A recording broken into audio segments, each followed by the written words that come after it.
Hey everyone, Reid Henrichs with Ridge, and the purpose of the video today is to explain why should a person get training? And why should someone go to commercial or professional firearms training? A lot of military and law enforcement guys get training when they're in.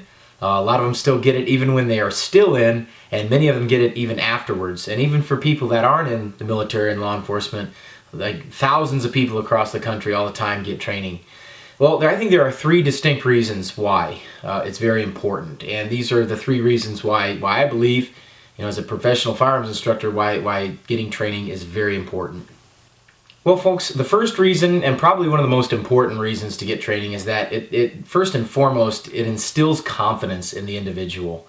It really does. We are confident about things that we're good at, and we're confident about things that we've already done many, many times. I want you to consider the fact that why you're training when it comes to firearms, that is for self-defense, defense of your property, defense of your family, okay, and your loved ones. To instill confidence to be able to do that is a very profound thing, and it's a heck of a responsibility on our end.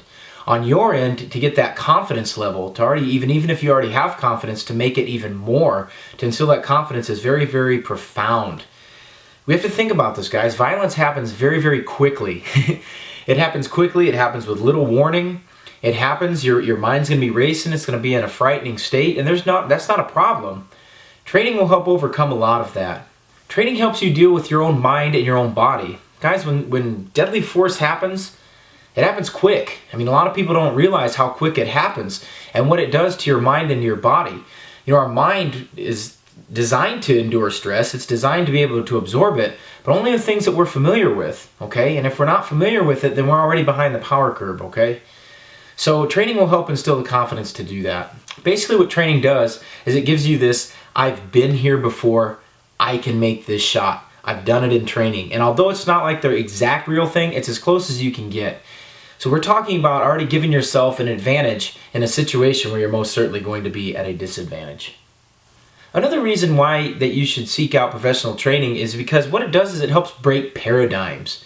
And we see a lot of different training out there. We see a lot of different mentalities, a lot of different schools, and we see a lot of different ideas about what training is. And what training should do and what it should be designed to do is break paradigms, break these static things. First and foremost, it's important to note this, that your only limits that you have, they're self-imposed. They're put on you by yourself. Other people may tell you what those limits are, but you in the end make the decision to limit yourself. Training helps you overcome that. It helps you break through that plateau, thinking what your limitations are. It's very important to do this, guys, because limits don't exist during gunfights. During gunfights, the only thing people are going to remember afterwards is who's alive. They're not going to care what kind of gun you use. They're not going to care what stance you use. They're not going to care what kind of holster you had or what technique you use. The only thing going to matter is that you're alive, okay? So limits don't exist during gunfights, therefore limits probably shouldn't exist in training, all right? And most certainly we push through what we need to push through during training. As Stonewall Jackson used to say, I sweat my men in training so that they will bleed less in war. A big problem that we find when students first come to training is that they fight for their limitations rather than for rights. And not only do they fight for their limitations instead of their rights, but they also fight for their limitations instead of their lives. Isn't that crazy? So we think about this, guys. We push and we push and we push and we push and show you what you're really, really capable of doing in a situation that's done under the guidance of a trained instructor. Let's be honest, this static, cold range stuff doesn't work. It hasn't worked, it's not going to work. So static, cold range, standing still, blasting at targets, trying to hit bullseyes, trying to shoot little groups like this, that's not going to work. That doesn't save lives. And not only does it not save lives, but in a matter of fact, will make you get shot a lot more. And I think it's very important to understand when we're talking about breaking paradigms, whether you think you can or you can't, you're right. The third thing training does, guys, is that it prepares you for violence. And it prepares you for violence in a few ways. Training reveals what you know, but it also reveals what you don't know or what you can most certainly improve upon. It's one thing to go out to the range and practice by ourselves, but training is done under the supervision of a professional instructor, and it's very important to have someone correcting you and telling you what you need to do. My question becomes at this point, where do you want to learn this stuff? Do you want to learn it during a gunfight? Or do you want to learn it in the mountains in Tennessee?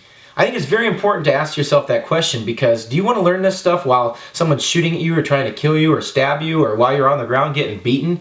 Do you want to learn it then, or do you want to learn it beforehand? Do you want to learn it in a place, in an environment with a friendly staff that's showing you exactly what you need to do? The learning curve is very steep in a deadly force encounter, folks, and quite honestly, I'm very lucky to be alive given the circumstances that I found myself in. I wish I had the training beforehand, but at the time that wasn't the case, so I sought it afterwards. So do you want to be the same as you are right now, or do you want to get better? This is a very fundamental question. A lot of people say, well, I don't need training, I've had this, X, Y, and Z, and that's fine. I get that a lot of you watching this right now probably have already received a decent amount of training, but I'll tell you something, a lot of people have a lot of training and they still go out and seek it. They still go out and seek it and try to learn from every class. And when we take this attitude that amateurs practice until they get it right, professionals practice till they can no longer get it wrong, and masters never stop practicing, you'll find that there is no finish line. It's only a work in progress. Teaching you how to survive means that the training will not be easy. It's not going to be easy physically, and it's not going to be easily mentally. More so mentally than physically. Physical isn't that big of a deal, because your body's going to do what your mind tells you to do. But your mind controls your body, and when we get our mind right, when we get that attitude, when we get that purpose, when we get our proficiency of marksmanship down, they all meld together in a mental, spiritual, and physical realm. And it's very important to get those things handled. But it's not going to be easy mentally, we can guarantee you that, but we will help guide you through it. And guys, on a side note here, training's not for everybody. It's just not. Not all gun owners are willing to carry their gun. They're not even willing to go train. And I understand that. I get that there are people out there that really do believe that they've got enough, and that's cool, and I hope that you're right. I also hope that even if you're unwilling to carry your gun, that you're at least willing to hang out with people that do. And I'm not judging anybody, like I said. I don't want to come off as accusatory. But what I'm telling you guys is that it's not for everybody. Not everybody is willing to carry their gun on a daily basis, and not everyone is willing to enact violence on the behalf of others. I understand that. So if it is for you, definitely consider training. Consider commercial training. You'll find that it's a totally different mentality.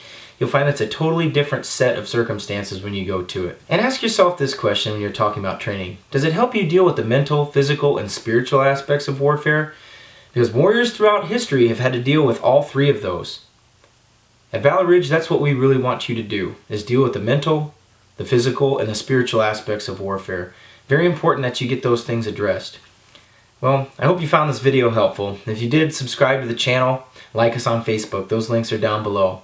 If you want some training with your guns, whether it's a pistol, rifle, shotgun, scoped rifle, or even if you're interested in team tactics, come on out to Valor Ridge. We'd be more than happy to meet you. We'd be more than happy to teach you what we know. This is Reid Henrichs with Valor Ridge. Remember, the lessons that we learn are written on the tombstones of others. See you on the ridge.